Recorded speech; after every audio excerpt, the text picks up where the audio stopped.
बारे में थोड़ा हमें बताएं। हरिपुर का विकास जो है ना जी बिल्कुल पिछड़ा हुआ एरिया है इस वक्त। जैसे यानी कि पुराने समय में ये आज से यानी कि 100-150 वर्ष पहले ये यहाँ पे मंडी हुआ करती थी। हर चीज़ यहाँ से कांगड़ा तक सप्लाई होती थी। परंतु अब ऐसा यानी कि चौराहा बनाए, इसके विकास के लिए किसी ने कुछ किया नहीं। वो पैसे का पैसा ही है।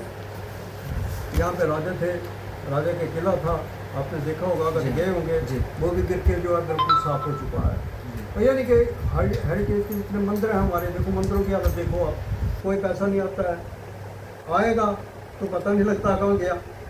अब यहाँ पे भी एक तालाब था, तालाब के लिए भी पैसा आया था, 14 करोड़ रुपए आया था यहाँ। तो ये तालाब बना हुआ है, देख लो आप जाके खुद ही देख के आए उसमें। तो हरिपुर की यानी कि विकास के लिए मेन चीज़ ये है, क्योंकि यहाँ के पात्र जो हैं किसी भी समय आए वो सब बाहर के आए हैं, और जब तक यानी कि लोकल आदमी आया उसने भी कोई काम नहीं किया, वो भी वैसे का वैसे रहा। हरिपुर की बुलेट स्टेशन है, गाड़ियाँ कब की बंद हुई थी, ना हमारे एमपी ने उठाया, ना हमारे एमएलए ने सवाल उठाया कि लोगों को दिक्कत हो रही है कि वो आगे कैसे जाएंगे। ये 2-3 स्टेशन ऐसे हैं जैसे ट्रिपल है, लुमसू है, इनके लिए कोई साधन नहीं है, और एक ट्रेन जो है वो साधन है।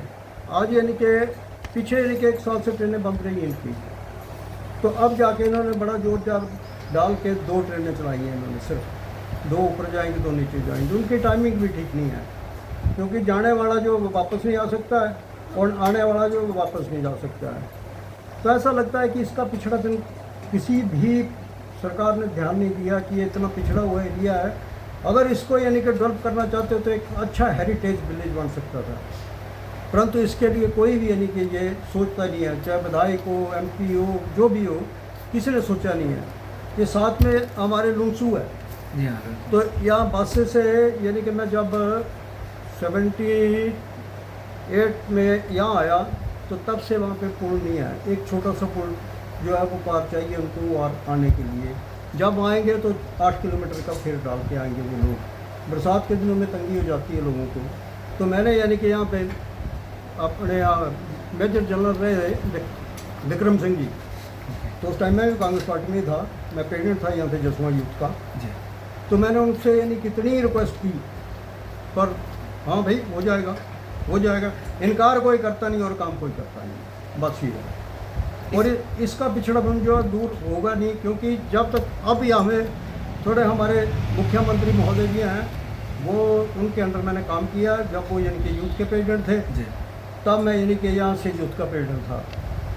तो अब उन्होंने आस जगाई है हमें कि अगर इस बार हमारे यानी कि आप हमारी यानी कि उनको कांग्रेस का यानी कि एमएलए आप देंगे तो हम आपको तरक्की जो है करेंगे। तो इससे ऐसा लगता है शायद कुछ बनेगा, और लोगों का ट्रेंड भी इस बार ऐसा है कि नहीं, हम इस बार एक बार इन्हीं को जिताएंगे और हम मुख्यमंत्री से कुछ ना कुछ पाएंगे। और हमें उम्मीद है मुख्यमंत्री जो कहते हैं वो जरूर करते हैं, और यही इसी आस के साथ इस बार हम इलेक्शन में जो है मैडम को सपोर्ट कर रहे हैं टोटली, और किसी को नहीं कर रहे हैं। तो दो बार सर मेरे सवाल कि 2 बार जो है शर सिंह जी एमएलए रह चुके हैं, उस पर कुछ बोलना चाहेंगे क्या? उस समय में क्या कोई कार्य नहीं हुआ? उस समय में ऐसा था ना, शर सिंह से आज़ाद जाते हैं, आज़ाद जाएंगे तो वैसे ही रहेंगे। अगर किसी के देखो ना, आज़ाद का वो हिसाब होता है, मांगेगा यार दे दो, वही हिसाब है, मांगने वाला हिसाब है। कुछ लोगों का कहना है कि यहाँ पे जो बस स्टैंड है वो शासन के, देखो ना, बस स्टैंड जो है, बस स्टैंड क्या एक आप सोचते हैं कि बस स्टैंड से यानी कि इलाके की तरक्की होती है? छोटा सा सोचो आप, अगर बस स्टैंड बनाने से अगर इलाके की तरक्की हो जाए तो हर जगह बस स्टैंड बना के तरक्की ले लीजिए। इस वक्त तो ये कंडीशन है, ये बस स्टैंड सफेद आती है, दुकानें लाट हुई, कोई नहीं चली। आप देख के आए होंगे बस स्टैंड पे 3-4 बैठे हुए बेचारे, उनका है कोई कारोबार वहाँ पे, आपने देखा होगा वो भी ऐसे बैठे हुए हैं।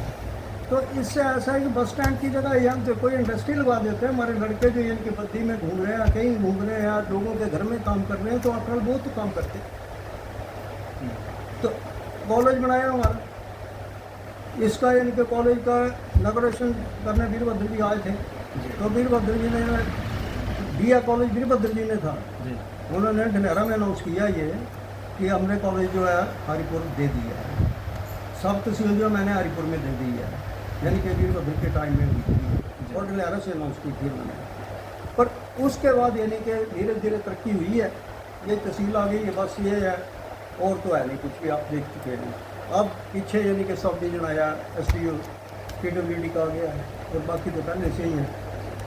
तो ये हिसाब है, यानी कि हरिपुर का पिछड़ा कहीं कब भी हो सकता है, यहाँ पर कोई पॉलिटेक्निकल कॉलेज आ जाए, कोई ITI आ जाए, कोई यानी कि इंडस्ट्रियल प्रोजेक्ट आ जाए, तब जाके यहाँ पे नहीं तो ये तो बस्ती बढ़ी जा रही है दिन पर दिन। आपने पुराना बाजार देखा होगा कैसा, वो ये थोड़ा सा नया हो गया रिकूट, बाकी पुराने वाला ध्वस्त हो रहा है, दुकानें गिर रही हैं।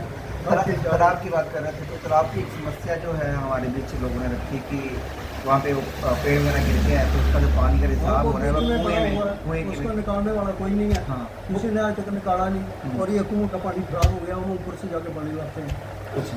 ये पानी पीने के काबिल नहीं रहा, और उसी कारण है, यानी कि उसकी गंदगी जो है सारी इसमें आ रही है। तो अभी कैंडिडेट को तो आपने चुन के भेजा था, MLA आपने बनाया था शासन को। बनाया था ना, अब देखो हमने यहाँ से 2 बार भेज दिया इनको, पर इस बार यानी कि एक तो वैसे ही नहीं बनता था। तो आप देखो, अगर BJP के टिकट पे लड़ेंगे, अगर जीत भी जाते हैं तो भी वैसे बैठना पड़ेगा जैसे पहले बैठे हुए थे। पहले आज़ाद थे तो चलो कम से कम काम तो हो जाता। जब BJP की टिकट पे बैठ जाएंगे, मान लो जीत जाते हैं, तो कैसे होगा काम? होगा हमारा कोई यहाँ का? आप ही सोचें, क्यों नहीं होगा? फिर नहीं होगा। देखो ना, जब अपोजिशन आती है ना, तो अपोजिशन का 5% काम होता है, 95% जो है अपने जितना भी होगा सरकार के जो नुमाइंदे हैं वही ले जाते हैं खींच के। फिर आपने, क्योंकि मेरे को तो पूरी उम्र ही हो गई, मैं इनके अंदर बहुत 18-20 साल का आया था इसमें जी।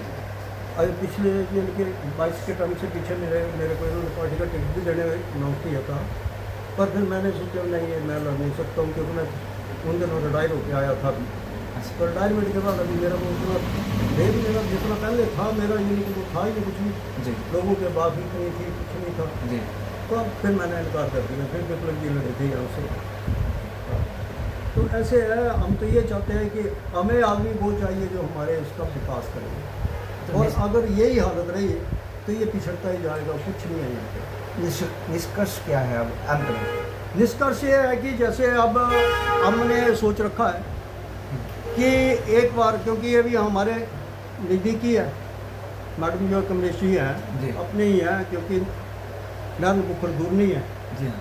और लड़की है यहाँ की। तो हम सोचते हैं नहीं, एक बार हम इनको बना दें, फिर हम इनको अगर 5 साल ये काम 3 साल करेंगे काम तो ठीक है, नहीं करेंगे तो फिर कोई और आएगा, यही होगा ना।